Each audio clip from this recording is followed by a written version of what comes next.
ప్రకటన సాహితీవేత్తలకు, కళాకారులకు, వివిధ రంగాలలో అనుభవజ్ఞులైన వారికి ఆహ్వానం. అమరజీవి పొట్టి శ్రీరాములు స్మారక సమితి, చెన్నై, చరవాణి 9840083492.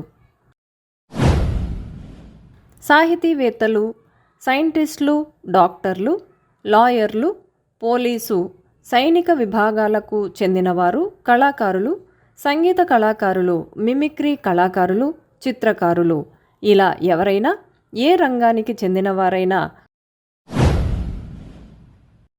మీ అనుభవాలను లేక ప్రజలకు ఉపయోగపడే సలహాలను, కళాకారులైతే వారి కళా ప్రదర్శనతో రాజకీయాలకు సంబంధం లేని విషయాలతో 40 నుండి 60 నిమిషాల నిడివితో వీడియో రికార్డు చేసి మాకు పంపించినట్లయితే మేము ప్రతి నెల 2వ శనివారం అమరజీవి యూట్యూబ్ ఛానల్లో ప్రసారం చేయగలము. మేము చేసే ఈ ప్రయత్నం సమాజ శ్రేయస్సుకి తోడ్పాటు అందిస్తూ అవకాశాలు పొందలేని కళాకారులకు ఒక వేదిక కల్పించే ఉద్దేశ్యంతో ఈ విధంగా రూపకల్పన చేశాము. ఆసక్తి ఉన్నవారు 9840083492 అనే నంబరుకు సంప్రదించండి లేదా amarajv2017@gmail.comకి ఈమెయిల్ ద్వారా మీ వివరాలు తెలియజేస్తే మేమే సంప్రదిస్తాము. ప్రకటన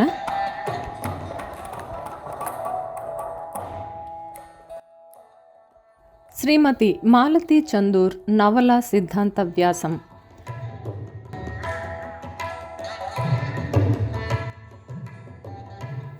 అమరజీవి పొట్టి శ్రీరాములు స్మారక సమితి, చెన్నై మరియు బనారస్ హిందూ విశ్వవిద్యాలయం తెలుగు శాఖ, వారణాసి సంయుక్తంగా ప్రతి సంవత్సరం నిర్వహించే శ్రీమతి మాలతి చందూర్ రచించిన నవలలలో ఒక నవలను తీసుకుని దానిపై పరిశోధనాత్మక సిద్ధాంత వ్యాసాలను ఆహ్వానిస్తున్నారు.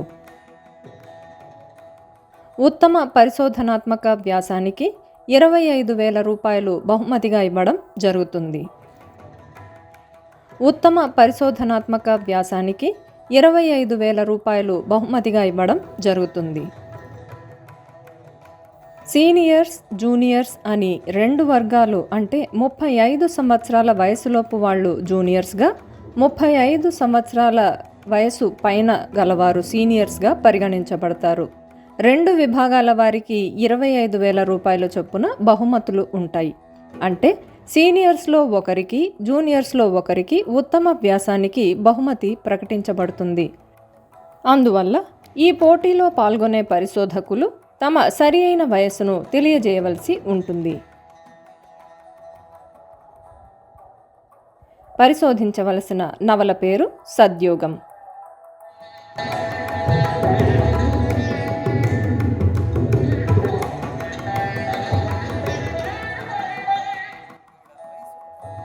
వ్యాసాలు చేరవలసిన ఆఖరు తేదీ జూన్ 30, 2024. వ్యాసాలు చేరవలసిన ఆఖరు తేదీ జూన్ 30, 2024. వ్యాసాలు పంపించవలసిన చిరునామా ఆచార్య బూదాటి వెంకటేశ్వరులు, తెలుగు శాఖ, బనారస్ హిందూ విశ్వవిద్యాలయం, వారణాసి, ఉత్తరప్రదేశ్, ఇండియా.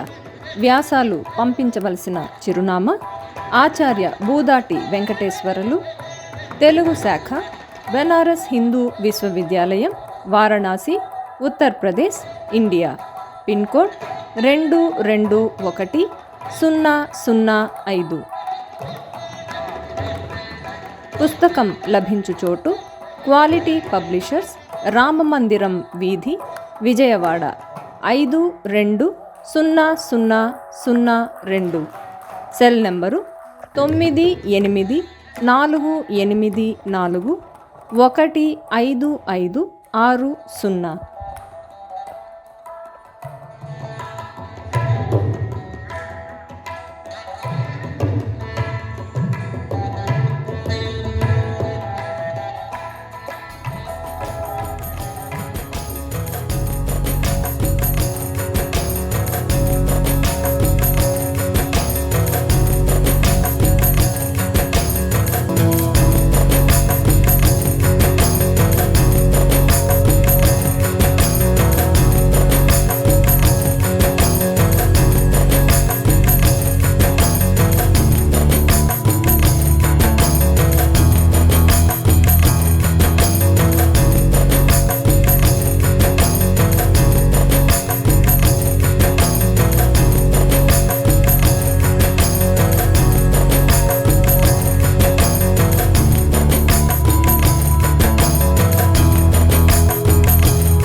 సభా సరస్వతికి నమస్కారం. అమరజీవి పొట్టి శ్రీరాములు స్మారక సమితి ప్రతి నెల శనివారం నిర్వహిస్తున్న నెల నెల వెన్నెల సంగీత, సాహిత్య, సాంఘిక, సాంస్కృతిక కార్యక్రమానికి మీ అందరికీ సాదరంగా స్వాగతం పలుకుతున్నాం. అమరజీవి పొట్టి శ్రీరాములు గారి 123వ జయంతిని పురస్కరించుకొని ఈనాటి మన నెల నెల వెన్నెల కార్యక్రమం ప్రత్యేక కార్యక్రమంగా రూపొందింది. ఒక మనిషి తన కోసం జీవించటం కాదు, ఒక జాతి కోసం జీవించాడు పొట్టి శ్రీరాములు గారు. జీవితంలో ఎన్నో కష్టాలు ఎదుర్కొన్నా వాటిని లెక్క చేయకుండా యావత్ జీవితాన్ని తెలుగు జాతి కోసం అర్పణ చేసి ఆత్మార్పణ చేసుకున్న మహామనిషి పొట్టి శ్రీరాములు గారు. అందుకనే ఆయన అమరుడు, అమరజీవి అయ్యారు. చెన్నపురిలో తెలుగు సేవకు చిరునామా అమరజీవి స్మారక భవనం అన్న అంశం మీద మన ముందుకు శ్రీమతి సరోజిని ప్రేమ్చంద్ గారు ముఖ్య అతిథిగా వచ్చి ప్రసంగిస్తున్నారు. శ్రీమతి సరోజిని ప్రేమ్చంద్ గారి గురించిన చిరుపరిచయం.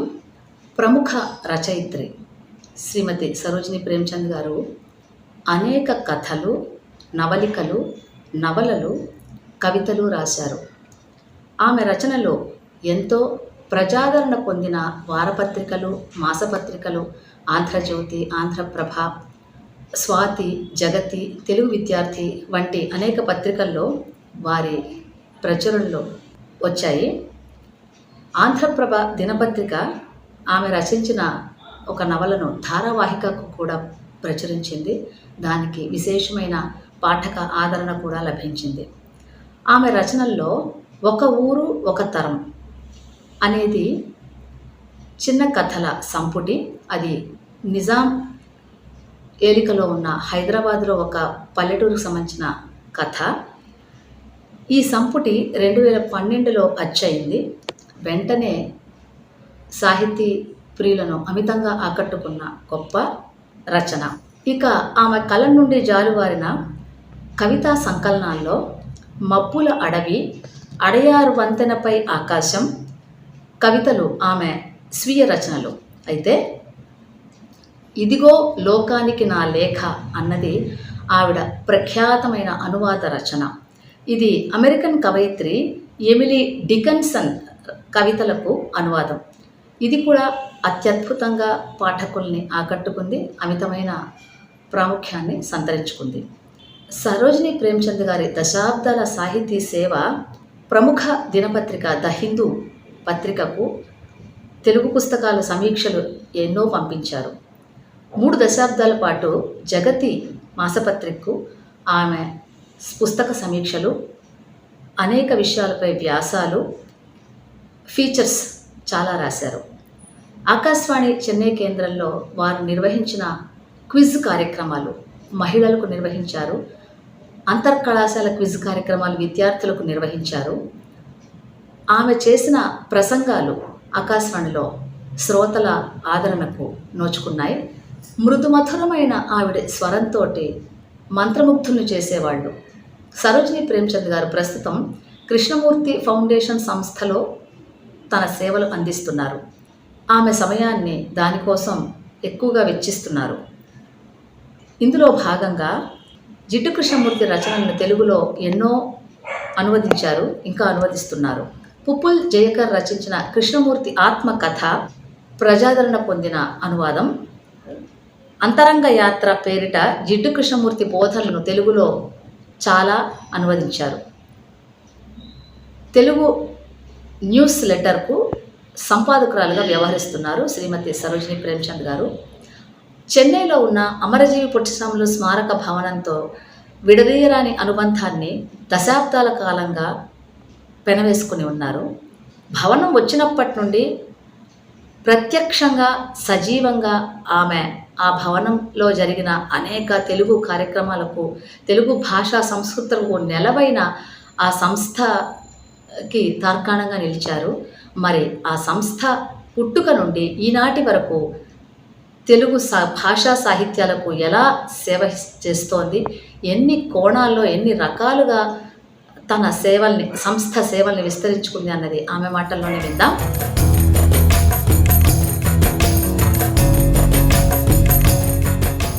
అందరికీ నమస్కారం. చెన్నై నగరంలో తెలుగు భాషా సాంస్కృతిక రంగాలలో ఎనలేని కృషి చేసిన శ్రీ వై రామకృష్ణ స్మృతికి ఈ కార్యక్రమాన్ని అంకితం చేస్తున్నాము.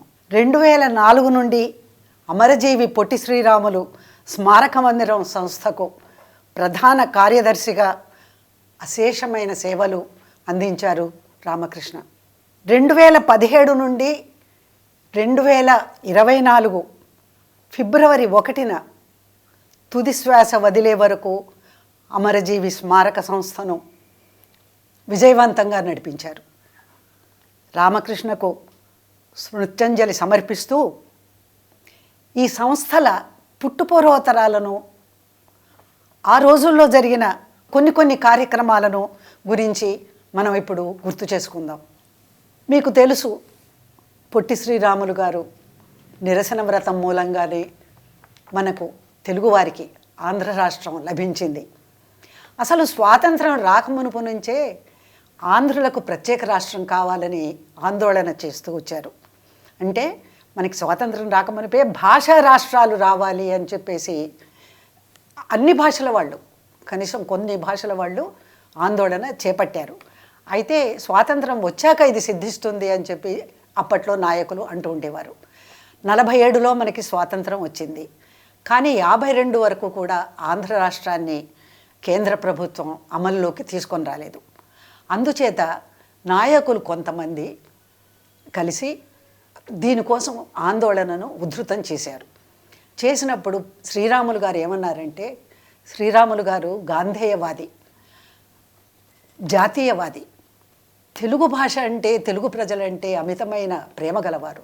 ఆయన ఏమన్నారంటే, నేను మరణించినా పర్వాలేదు, నిరసన వ్రతం పోని ఆంధ్ర రాష్ట్రం వచ్చేదాకా ఆహారం లేకుండా ఉంటాను అని అన్నారు.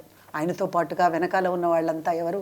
మహామహులైన నాయకులు, బులుసు సాంబమూర్తి గారు, ప్రకాశం గారు, టంగుటూరి ప్రకాశం పంతులు గారు, తెన్నేటి విశ్వనాథం గారు, ఇట్లా పెద్ద పెద్ద నాయకులంతా ఉన్నారు ఆయన వెనక.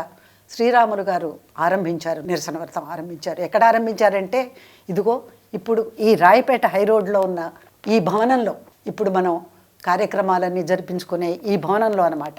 ఇది మద్రాసు నగరంలో మైలాపూర్లో రాయపేట హైరోడ్లో ఉన్నది. ఈ ఇంటి నంబరు 126, అందరికీ తెలుసుకోవాలటానికి చెప్తున్నాను. పాత నంబరు 89. ఏ భవనంలో అయితే శ్రీరాములు గారు నిరసన వ్రతం చేశారో ఆ భవనం సొంతదారుడు ఎవరు? బులుసు సాంబమూర్తి గారు.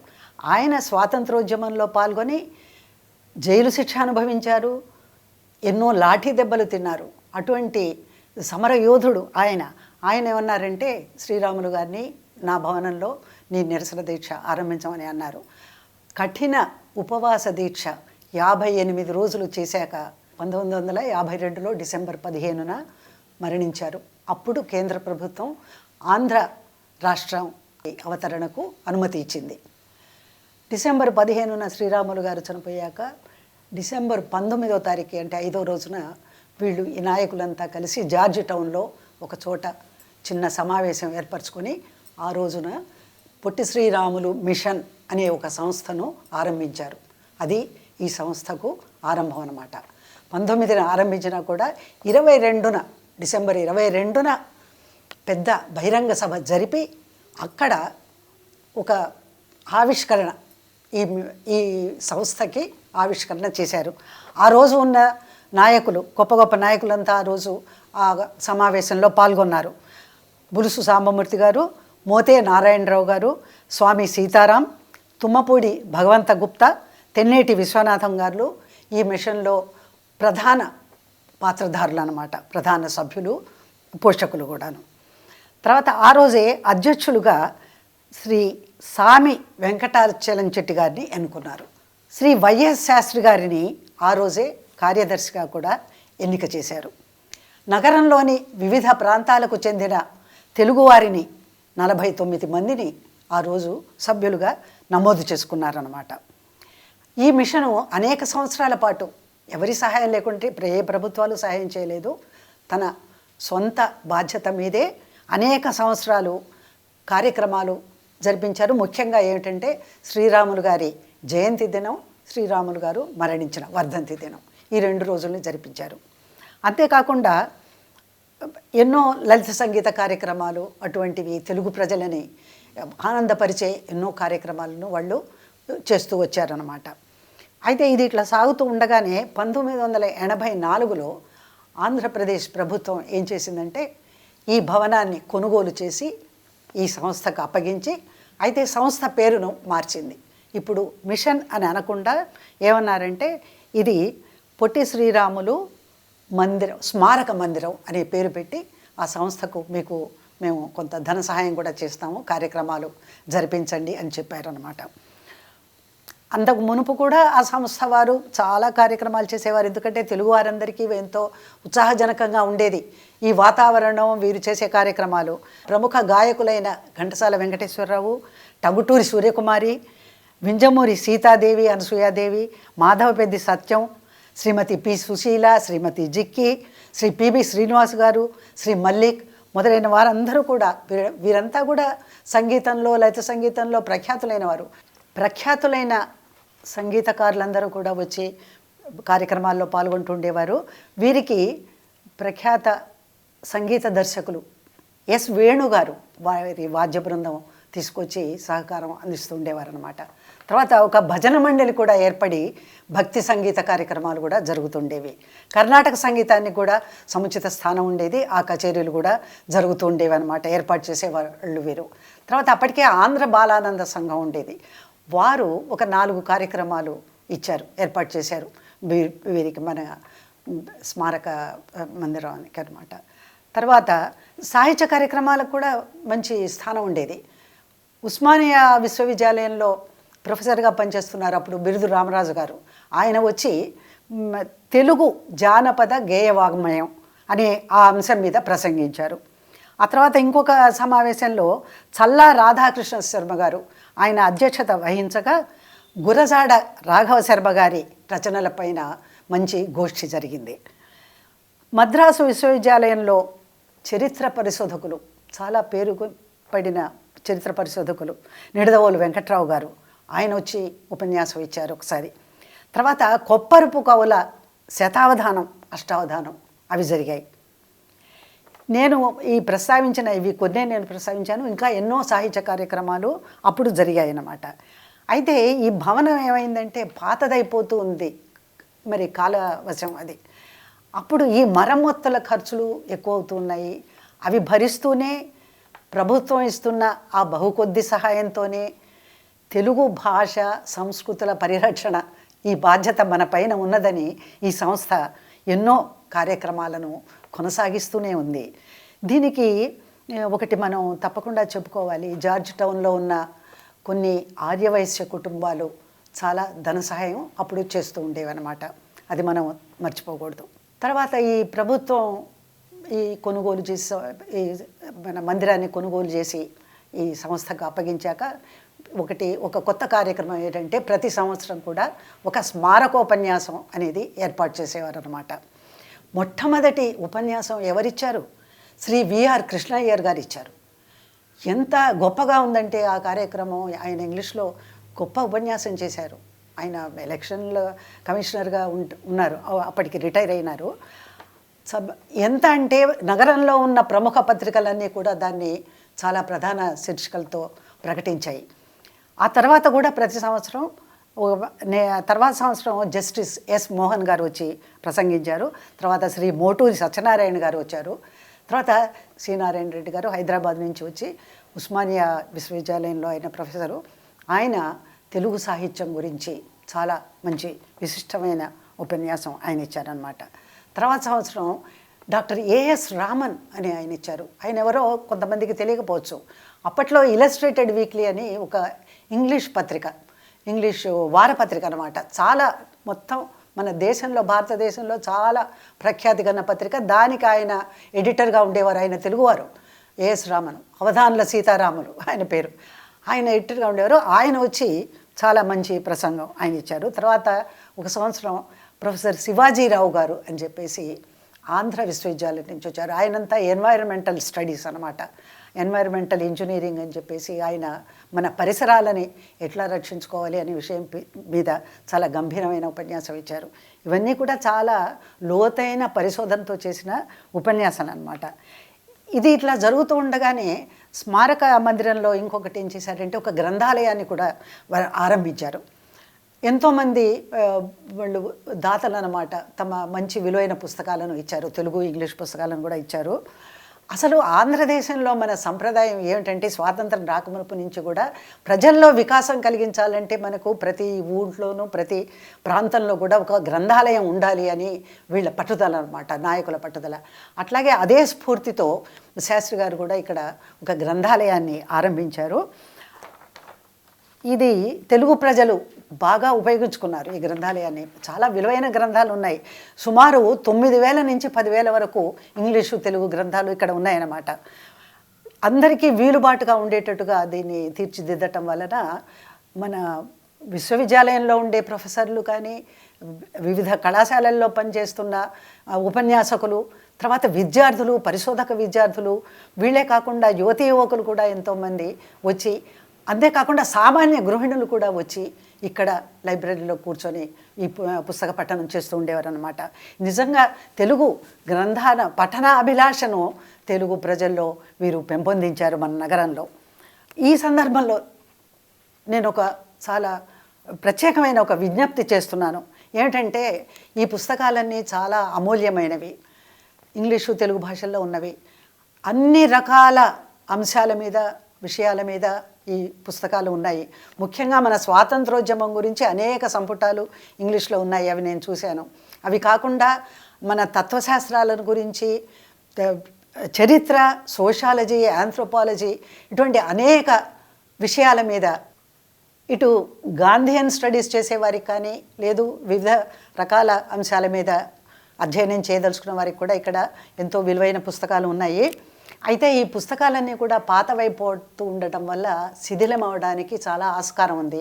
అందుకని ఈ తరుణంలో ఈ పుస్తకాలన్నింటినీ డిజిటలైజ్ చేయవలసిన అవసరం ఉన్నదని మేమందరం భావిస్తున్నాము. కాబట్టి ఈ కృషికి పూనుకోవలసిందిగా ప్రభుత్వాన్ని, ప్రభుత్వేతర సంస్థలను, ఔత్సాహికులను, అందరినీ, సభ్యులను అందరినీ కూడా మా సంస్థ తరఫున నేను అభ్యర్థిస్తున్నాను. సంస్థ ఈ విధంగా వికాసం చెంది అభివృద్ధి కాంచడానికి తోడ్పడిన అప్పటి కార్యవర్గ సభ్యులను స్మరించుకోవడం మన కర్తవ్యం, మన ధర్మం కూడా. మొట్టమొదటి అధ్యక్షులు జస్టిస్ టి రామప్రసాదరావు గారు, ఆ తర్వాత డాక్టర్ ఎం శాంతప్ప గారు అధ్యక్షులుగా ఉన్నారు, తర్వాత ఎంబెర్మన్నారు చెట్టి గారు ఉన్నారు, మొదలైన వారు ఎందరో వరుసగా వచ్చారు. అందరూ కూడా సమర్థవంతంగా ఆ అధ్యక్ష పదవిని అలంకరించారు. మొదటి నుంచి ప్రధాన కార్యదర్శిగా పనిచేసిన వైఎస్ శాస్త్రి గారు, అప్పట్లో కార్యవర్గ సభ్యులుగా ఉన్న నగర ప్రముఖులు, ఆ నగర ప్రముఖులు ఎవరంటే శ్రీ ఆరుద్ర, శ్రీమతి చెన్నగంటమ్మ గారు, శ్రీ బివిఎస్ మణి గారు, బిఎస్ఆర్ కృష్ణ గారు, శ్రీమతి మాలతీ చందూరు, శ్రీ ఆర్ఆర్ నాథన్ గారు, పివి రమణయ్యరాజా గారు, ఎస్ నందగోపాల్ గారు, డివిఎస్ రాజు గారు, శ్రీ ఎంఎస్ రెడ్డి గారు. వీరంతా కూడా వారి ఎంతో అంకిత భావంతో వారు పనిచేశారన్నమాట.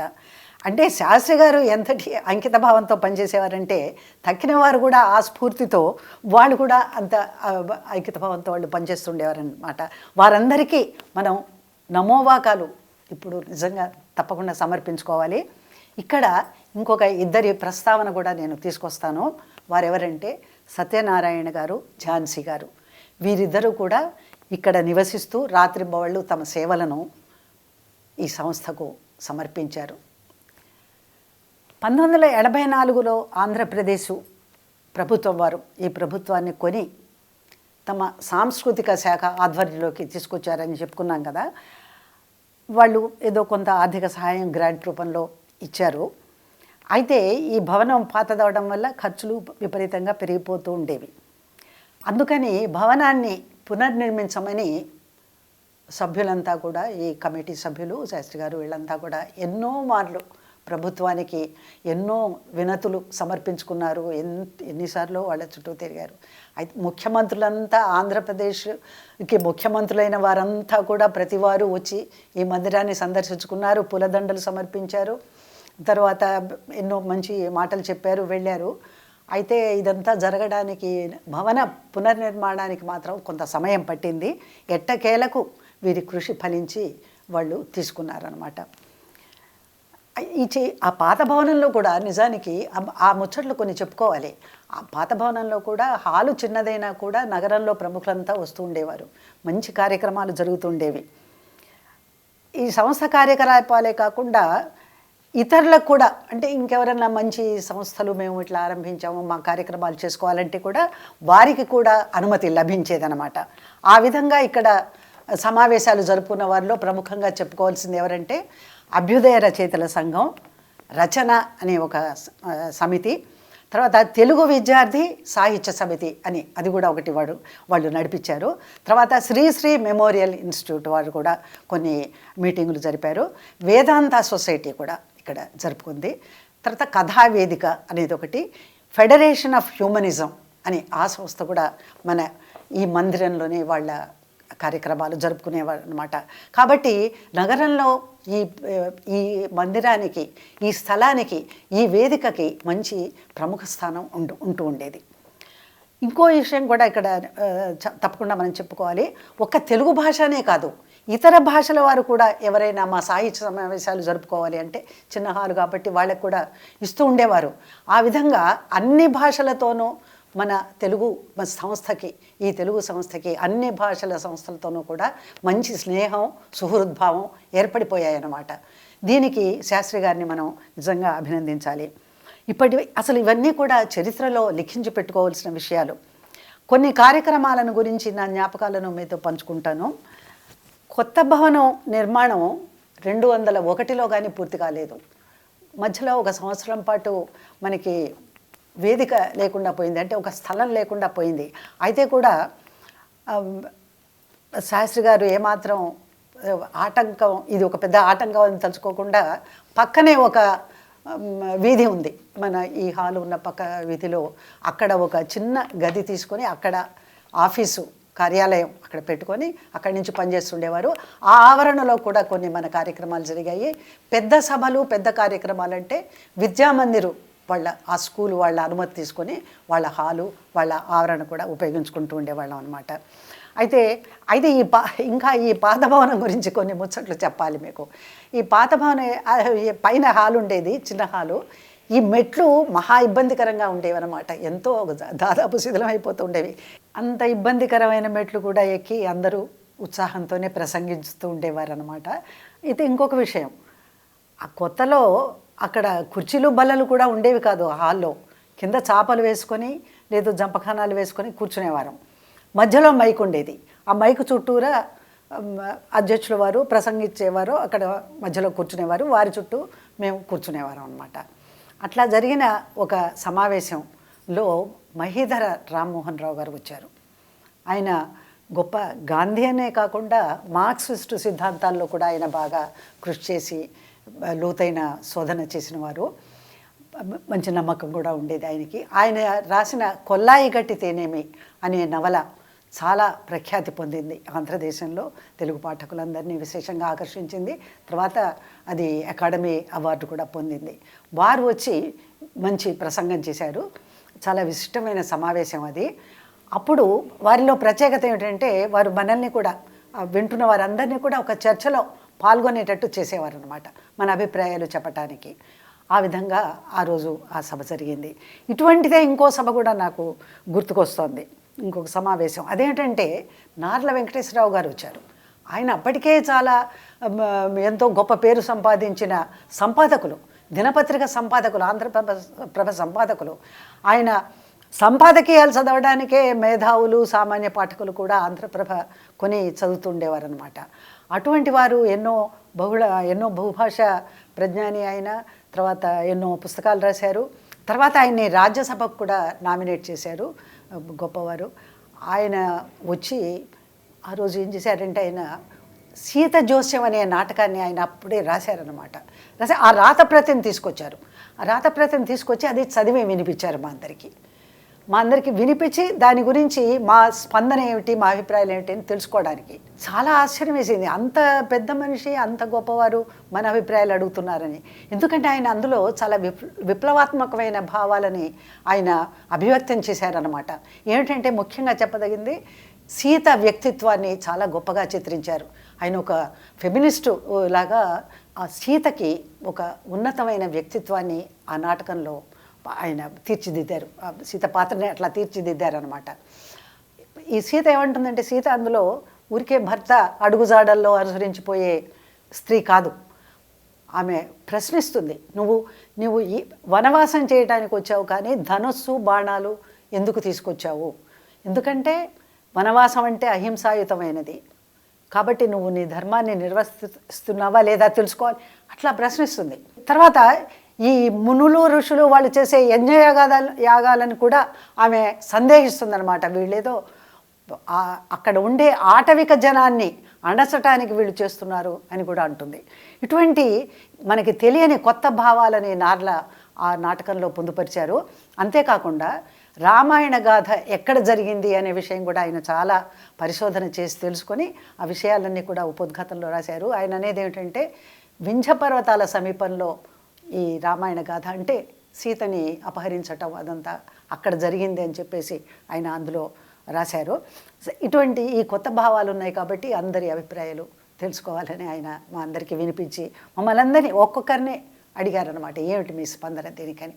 నిజంగా ఇప్పుడు తలుచుకుంటే చాలా పులకించిపోతాము. ఆ రోజు కూడా చాలా పరవశం కలిగింది ఆయన మాట్లాడటం, ఆ నాటకం వినటం అదంతా కూడా అనమాట. ఇటువంటి ఎన్నో విశిష్టమైన సమావేశాలు ఆ రోజుల్లో జరుగుతుండేవి. అప్పుడు ఆ వచ్చిన వాళ్ళు కూడా అంత గొప్ప మరి రచయితలు, మేధావులు ఉండేవారు. ముఖ్యంగా ఆ రోజు సభలో డివి నరసరాజు గారు ఉన్నారు.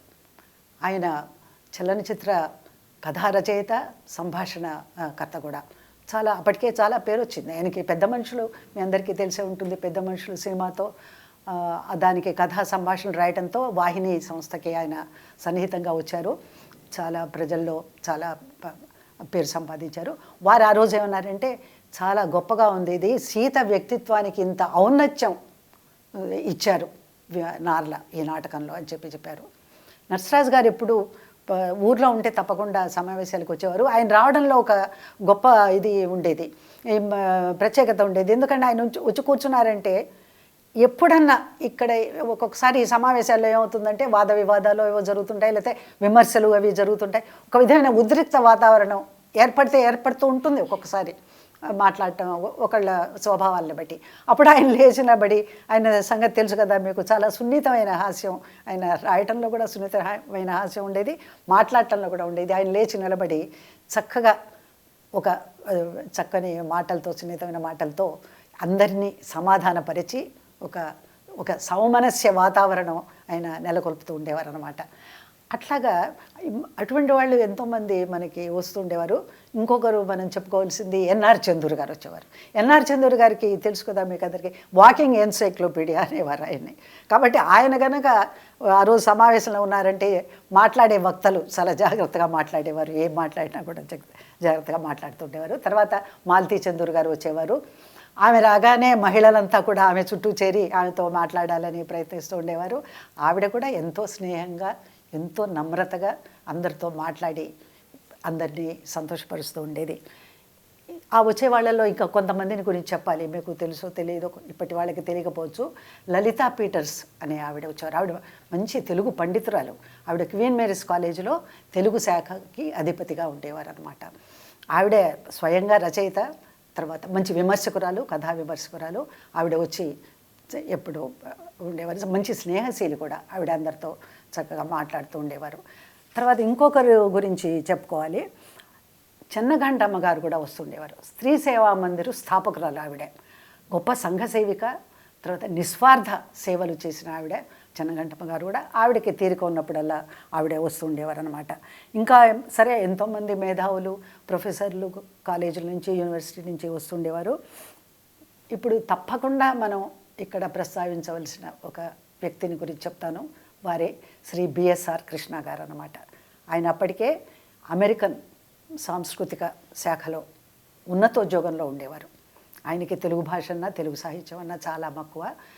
పైగా ఆయన చాలా పెద్ద మనిషి, అందరినీ ఆకట్టుకోగలరు, అందరినీ సమాధానపరచగలరు, అన్ని సంస్థల్ని ఎటువంటి సంస్థనైనా అవలీలగా నడిపించగలరు. అటువంటి సమర్థుడైన వ్యక్తి. ఆయన ఎప్పుడూ వచ్చి అన్నీ చూసుకునేవారు, అందరికీ సమాధానపరిచి అక్కడ ఒక ఆర్గనైజేషన్ అంటే ఇట్లా ఉండాలి అని అందరికీ చెప్పటం, ఇటువంటివన్నీ చేస్తూ ఉండేవారు అనమాట. ఆయన స్వయంగా రచయిత, కవి కూడా అనమాట. ఆయన అందరూ కూడా సీనియర్ జర్నలిస్ట్ అని పిలుస్తుండేవారు. వాళ్ళ గౌరవం చూపించుకోవటానికి సీనియర్ జర్నలిస్ట్ అని అంటుండేవారు. ఇంకో బివిఎస్ఎస్ మణి గారు ఉండేవారు కార్యవర్గంలో అని చెప్పాను కదా. ఆయన పెద్ద మనిషి. ఆయన ఏంటంటే వాళ్ళకి వాళ్ళకి ఒక సంస్థ ఉండేది, ప్రచురణ సంస్థ ఉండేది. ఆ ప్రచురణ సంస్థలో మంచి మంచి పుస్తకాలు, ఆధ్యాత్మిక గ్రంథాలు అవి వేస్తుండేవారు. చాలా మనం గుర్తుంచుకోవాల్సిన వాళ్ళు వేసిన ఒక ప్రచురణ ఏమిటంటే త్యాగరాజస్వామి కీర్తనలన్నీ కూడా కొన్ని సంపుటాలుగా వాళ్ళు వేశారు. మనం గుర్తుంచుకోవాల్సిన సంగతి అది. ఇంకొకటి ఏంటంటే నోరి రామకృష్ణయ్య గారు వచ్చేవారు. ఆయన వారణాసి ఒక సంస్థ ఉండేది, ప్రచురణ సంస్థ. అందులో ఆయన ప్రధానంగా పనిచేస్తూ ఉండేవారు అనమాట. తర్వాత ఇంకా కొంతమందిని గురించి చెప్పుకోవాలి. దేవళ్ళ చిన్ని కృష్ణయ్య గారు, ఆయన ప్రెసిడెన్సీ కాలేజీలో తెలుగు శాఖ అధిపతి. చిన్ని కృష్ణయ్య గారు ఉపన్యాసం అని అంటే ఎక్కడెక్కడి నుంచో పరిగెత్తుకుంటూ శ్రోతలు చేరేవారనమాట. అంత ఆకర్షణీయంగా, అంత పాండిత్యంతో ఆయన ప్రసంగించేవారు. ఆయన ద్వారానే మనకి చాలామందికి తెలుగు కావ్యాల గురించి, తెలుగు ప్రబంధాల గురించి వాళ్ళు చదవకపోయినా కూడా అంత వాళ్ళకి దాని గురించిన సమాచారం గురించి, వాళ్ళ గొప్పతనం అదంతా మనకి తెలిసిందనమాట. తర్వాత శాస్త్రి గారికి, వైఎస్ శాస్త్రి గారికి మంచి రాజకీయ పరిజ్ఞానం ఉండేది. ఎందుకంటే ఆయన అందరితో పనిచేశారు, ప్రకాశం గారితో, అటువంటి గొప్ప రాజకీయ నాయకులతో పనిచేశారు కాబట్టి ఆయనకి మంచి రాజకీయ పరిజ్ఞానం ఉండేది. తర్వాత తక్కిన అన్ని రంగాలు, సాహిత్యం కాకుండా అన్ని రంగాల్లో కూడా ఆయనకి మంచి అభిరుచి ఉండేది. ఈ రాజకీయ పరిజ్ఞానం వల్ల ఆయన ఏమిటంటే ఒకసారి ఆయన వావిలాల గోపాలకృష్ణయ్య గారిని ఆహ్వానించి తీసుకొచ్చారు. గుంటూరులో ఉంటారు గోపాలకృష్ణయ్య గారు. అప్పటికైనా 90 ఏళ్ళు దాటాయి, పెద్దవారు. ఆయన వచ్చి ఆయన చాలా గంభీరమైన వ్యక్తి. ఆయన కూడా స్వాతంత్రోద్యమంలో పాల్గొన్నారు, జైలుకి వెళ్ళారు. కానీ ఆయనకి 90 ఏళ్ళు దాటినా కూడా గొప్ప జాతీయవాది. దేశ ప్రజల గురించి, దేశం యొక్క అభివృద్ధి గురించి ఆయనకి ఇంకా చాలా ఆశయాలు ఉన్నాయి. చాలా సీరియస్ మనిషి కూడా ఆయన ఆ రోజు ప్రసంగం చేసిన విషయం ఏంటంటే ఎలక్షన్స్లో, ఎన్నికలలో రావాల్సిన సంస్కరణల గురించి ఒక పెద్ద ప్రణాళికను సిద్ధం చేశారు. ఆ ప్రణాళికను గురించి ఆయన చెప్పడమే కాకుండా ఆ ముసాయిదా అనమాట, ఇది ముసాయిదా లాగా తయారు చేసి ఆ ప్రతులు మా అందరికీ ఇచ్చారు. మీరందరూ ఇది అధ్యయనం చేసి తెలుసుకోవాలి, దీని గురించి మనం కృషి చేయాలి, సంస్కరణలు రావాలి ఎన్నికల్లో అని చెప్పి ఆ రోజు ఆయన ప్రసంగించారనమాట. ఇటువంటివి చాలా విశిష్టమైనవన్నీ కూడా ఇటువంటి సభలు అక్కడ జరుగుతుండేవి. రాజకీయాల గురించి మనం ఇప్పుడు అనుకుంటున్నాం కాబట్టి అప్పుడు కాదు, ఆ తర్వాత చాలా సంవత్సరాలకి, అంటే 2005-6 ప్రాంతాల్లో అనుకుంటాను, చలసాని ప్రసాదరావు గారు కూడా వచ్చారు. చలసాని ప్రసాదరావు గారు తెలుసు మీకు. ఆయన కమ్యూనిస్టు సిద్ధాంతం, మార్క్సిస్టు కమ్యూనిస్ట్ సిద్ధాంతి. ఆయన వచ్చి తమ సిద్ధాంతాల గురించి ఆయన మంచి దీర్ఘోపన్యాసం చేశారు. ఆయన్ని తీసుకొచ్చింది ఎవరంటే కాట్రగడ్డ మురారి గారు, ప్రసిద్ధ సినిమా దర్శక నిర్మాత. ఆయన తీసుకొచ్చారనమాట. అట్లాగా అన్ని రకాల అభిప్రాయాలకి, అన్ని రకాల సిద్ధాంతాలకి, అన్ని రకాల వ్యక్తిత్వాలకి కూడా మన స్మారక మందిరంలో స్థానం ఉండేది. అటువంటి సమావేశాలు అక్కడ జరుగుతూ ఉండేవి అని చెప్పడానికి ఈ విషయం నేను ప్రస్తావించాను అనమాట. తర్వాత ఇంకొకటి చాలా ముఖ్యంగా చెప్పుకోవాల్సిన విషయం ఏంటంటే 1990-91 ఆ ప్రాంతాల్లో ఒక కొత్త అధ్యాయం, ఒక ఉత్తేజపూరితమైన ఘట్టం ఒకటి ఇక్కడ ఆరంభమైంది మన స్మారక మందిరంలో. అదేమిటయ్యా అంటే అభ్యుదయ రచయితల సంఘం ఆవిర్భావం అన్నమాట. అంతకుముందు మన ఆల్ ఇండియాలో ఉండేది భారతీయ రచయితల సంఘం. అది కాకుండా ప్రతి ప్రాంతంలో కూడా అభ్యుదయ రచయితల సంఘాలను వాళ్ళు స్థాపించుకున్నారు. ఇక్కడ మద్రాసులో శెట్టి ఈశ్వరరావు గారు దీనికి చాలా కృషి చేసి, చాలా పట్టుదలతో ఈ అభ్యుదయ రచయితల సంఘం మనం ఇక్కడ ఆరంభించాలి అని పూనుకున్నారు అనమాట. అప్పటికే శెట్టి ఈశ్వరరావు గారు సోవియట్ సాంస్కృతిక శాఖలో పనిచేస్తుండేవారు. సోవియట్ భూమి అనే ఒక పత్రిక వస్తుండేది, ఆయన సంపాదకులు దానికి. ఆయనతో పాటు పనిచేస్తున్న వారు ఎవరయ్యా అంటే మల్లిక్, చాలా ఉత్సాహవంతుడైన యువకుడు మల్లిక్. తర్వాత ఇంకా కొందరు కూడా సుబ్బయ్య గారని, తర్వాత కిషోర్, వీళ్ళంతా కూడా అక్కడ ఉండేవారు సోవియట్ కార్యాలయంలో. వాళ్ళంతా కూడా వచ్చి చాలా శ్రమించారు ఈ ఆరంభించడానికి. అయితే శాస్త్రి గారు కొంచెం సందేహించారు ఇదంతా ఎట్లా ఉంటుందోనని. కానీ అందరూ సర్ది చెప్పడంతో, ముఖ్యంగా బిఎస్ఆర్ కృష్ణ గారు, మేమంతా కూడా బాగుంటుంది, ఓన్లీ ఇది ఇక్కడ ఏంటంటే సాహిత్యం మాత్రమే స్థానం ఇక్కడ ఈ సమావేశాల్లో ఉండాలి అని చెప్పేసి అనగానే శాస్త్రి గారు ఒప్పుకున్నారు. అక్కడి నుంచి ఆరంభమైంది ఒక కొత్త యుగం అని అనుకోండి. అది ఎన్నో నియమాలు పెట్టినా కూడా శాస్త్రి గారు చాలా బ్రహ్మాండంగా సభలు జరిగాయి. అసలు ఆరంభించగానే 91లో ఏమైందంటే కన్యాశుల్కం ప్రథమ ప్రతికి అది సంవత్సరం అన్నమాట, శత జయంతి ఉత్సవాల్లాగా. అంటే గురజాడ కన్యాశుల్కం రాసిన దీన్ని మొదటి కూర్పు అంటారు. 1891లోనే ఆయన మొదటి కూర్పు చేశారు. దానికి చాలా మార్పులు చేసి 1909లో రెండో కూర్పు విడుదలైంది. అయితే ఈ మొదటి కూర్పుకే మన ఆంధ్రదేశం అంతటా కూడా శత జయంతి ఉత్సవాలు జరిపారు. అప్పుడు ఇక్కడ కూడా మద్రాసులో బ్రహ్మాండంగా గురజాడ గురించిన బ్రహ్మాండమైన సమావేశాలు 2-3 రోజుల పాటు జరిగాయి. దీని వెనకాల కృషి అంతా ఈశ్వరరావు గారిది, ముఖ్యంగా మల్లికు ఎంతో ఉత్సాహంతో వీళ్ళంతా పనిచేసి అందరం కూడా గురజాడ గురించిన పేపర్లు చదవటం, ఆయన సాహిత్యం గురించి, ఆయన చేసిన సేవ గురించి, సంఘ సంస్కరణవాది, ఆయన యుగ కవి, ఆయన గురించి 2-3 రోజులు అవి జరిగాయి అన్నమాట.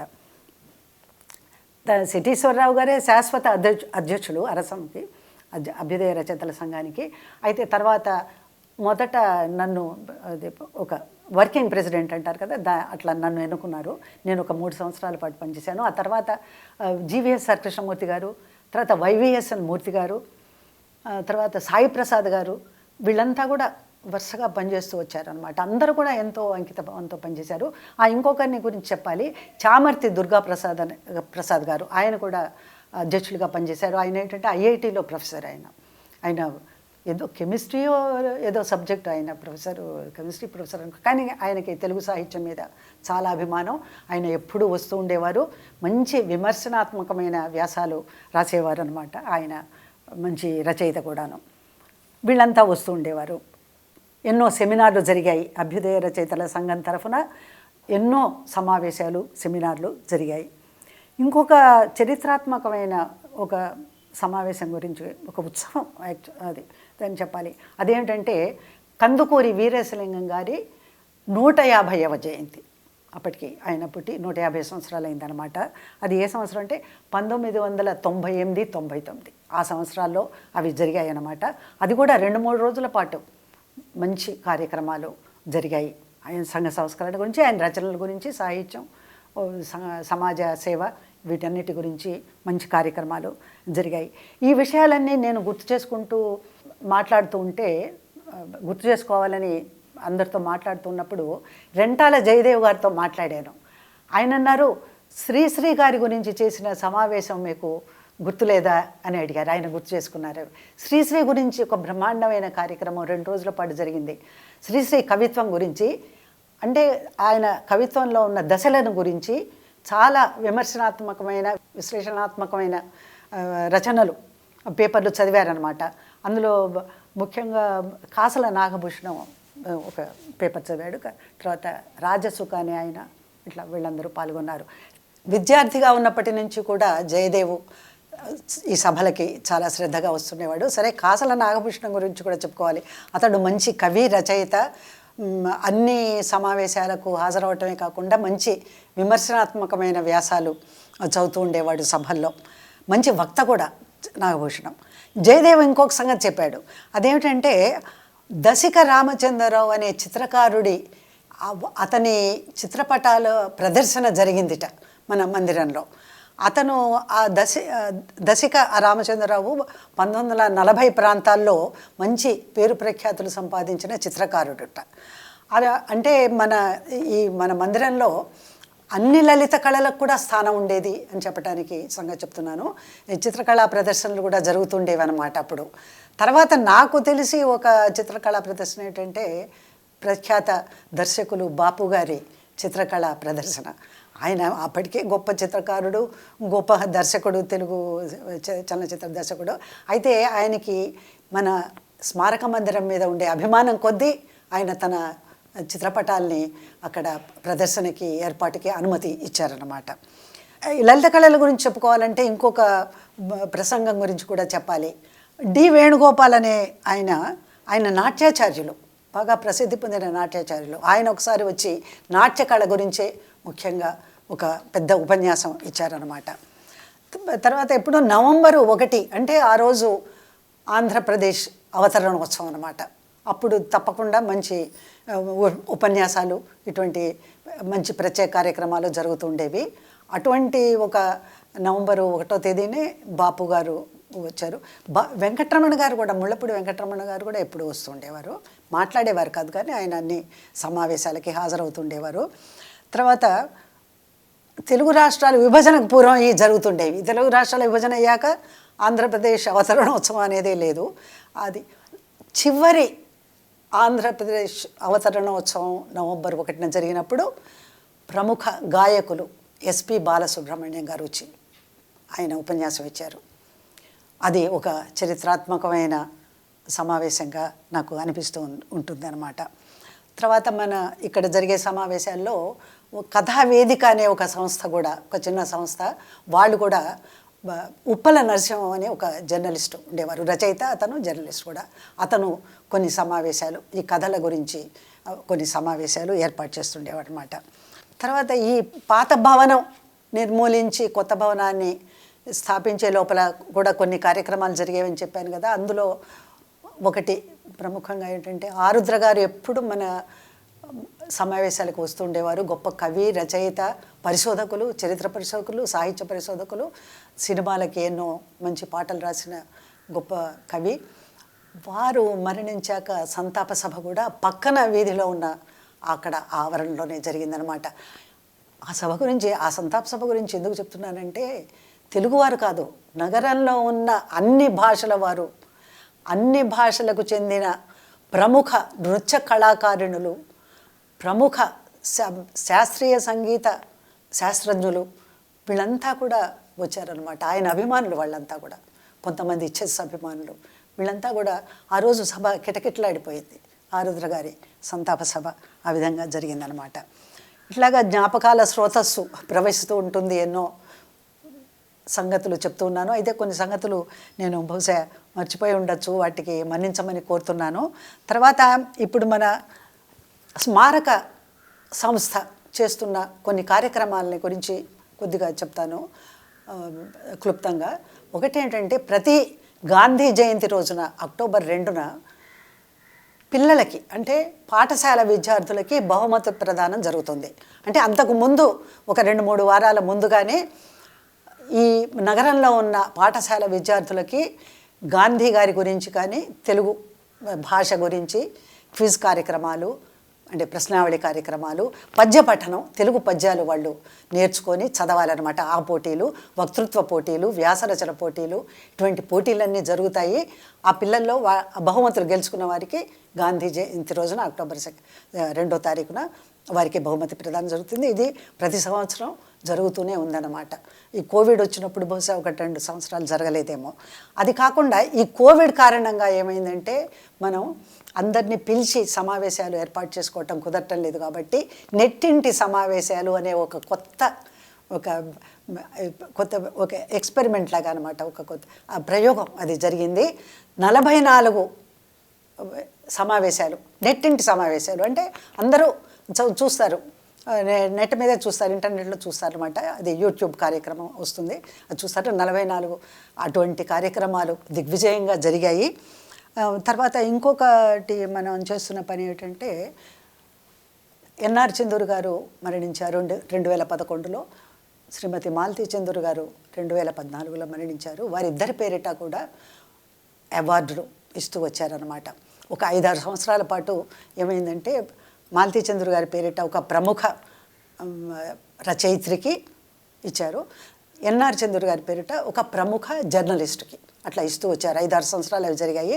ఆ తర్వాత కొన్ని కారణాల వల్ల అటువంటి బహిరంగ సభలు జరుపుకోవటం వీల్లేదని చెప్పేసి ఇప్పుడు ఏం చేస్తున్నారంటే మాలతీ చంద్ర గారి ప్రతి సంవత్సరం మాలతీ చంద్ర గారి ఒక నవలను పరిశీలించి విమర్శనాత్మకంగా ఒక సిద్ధాంత వ్యాసం సమర్పించిన వారికి ఒక బహుమతిని ఏర్పాటు చేశారనమాట. ఇది బెనారస్ విశ్వవిద్యాలయం తెలుగు శాఖ వారి సమన్వయం మనము కలిసి ఇది చేస్తున్నాం అనమాట.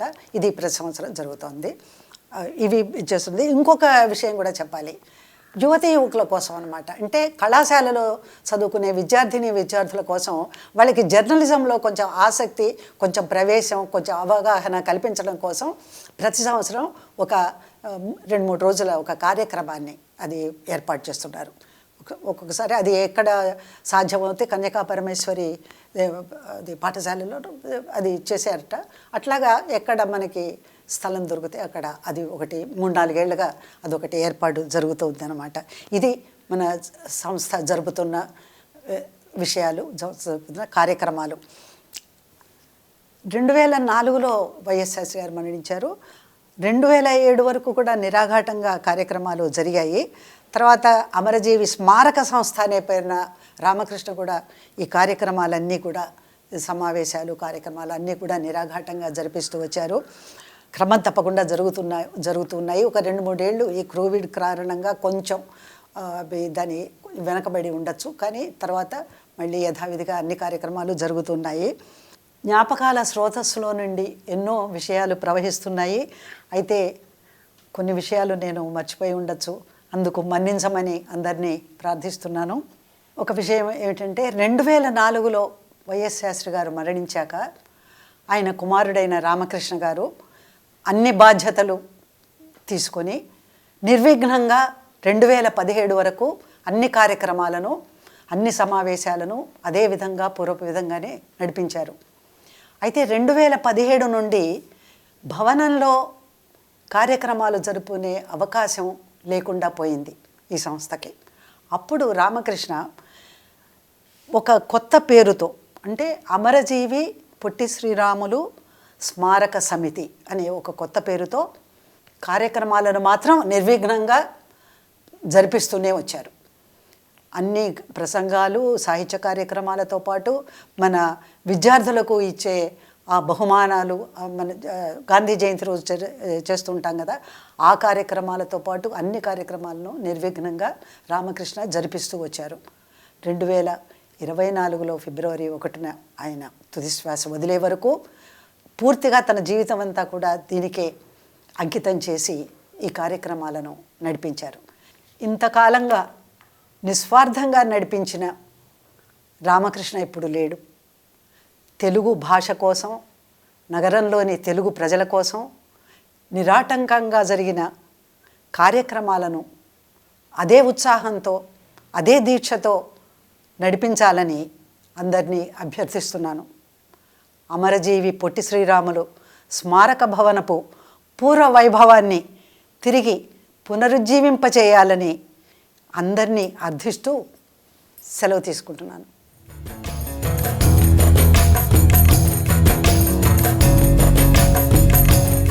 మీరింతవరకు చెన్నపురిలో తెలుగు సేవకు చిరకాల చిరునామా అమరజీవి స్మారక భవనం అనే అంశం మీద నెట్టింటి సమావేశం 46వ భాగంలో నెలలా వెన్నెల కార్యక్రమంలో విన్నారు. సరోజిని ప్రేమ్చంద్ గారు అనేక విశేషాలు మనతో పంచుకున్నారు. స్మారక భవనం ఎలా ఏర్పడింది, ఆ ఏర్పడటంలో ఎంతమంది కృషి ఉంది, ఆ సభలో ఎన్ని రకాల ప్రముఖుల, అతిరథ మహారథులైన ప్రముఖుల ప్రసంగాలు, సమావేశాలు నిర్వహించారు.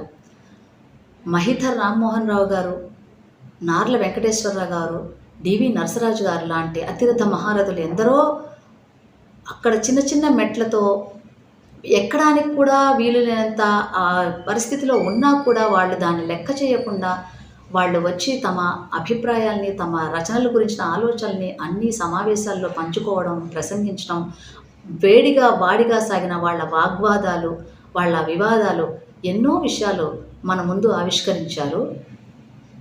దాదాపు ఒక 50-60 ఏళ్ల క్రితం ఉన్న మన తెలుగు చరిత్రని మన కళ్ళకు కట్టించారు. ఈనాడు మనకి ముఖ్య అతిథిగా వచ్చి తన అద్భుతమైన ప్రసంగాన్ని అందించిన శ్రీమతి సరోజిని ప్రేమ్చంద్ గారికి సమితి తరపున అనేక ధన్యవాదాలు తెలుపుకుంటున్నాను. ఈ నెల వెన్నెల కార్యక్రమాన్ని నెట్టింట్లో మీ ముందుకు వచ్చి మిమ్మల్ని తన్మయులు చేయడానికి సాంకేతిక సహకారం అందించిన శ్రీ శిష్ల రామచంద్రరావు గారికి, శ్రీ జల్లు కుమార్ గారికి, శ్రీ మణికంఠన్ గారికి హృదయపూర్వక కృతజ్ఞతలు. అందమైన ఆహ్వాన పత్రికతో ప్రతి నెల మనల్ని ఆహ్వానిస్తున్న శ్రీ చాడ శ్రీనివాస్ గారికి ధన్యవాదాలు తెలుపుకుంటున్నాను. నెల వెన్నెల ఈ కార్యక్రమం ఇలా నిరంతరం కొనసాగుతూ ఉంటుంది. ఈ కార్యక్రమానికి సహకరించిన ఇతర కార్యవర్గ సభ్యులకు, ఈ సమితి అధ్యక్షులు డాక్టర్ అజంతా కె శంకర్రావు గారికి హృదయపూర్వక ధన్యవాదాలు తెలుపుకుంటున్నాను. మళ్ళీ వచ్చే నెల మన నెల వెన్నెల కార్యక్రమంలో కలుసుకుందాం. అంతవరకు సెలవు. నమస్కారం.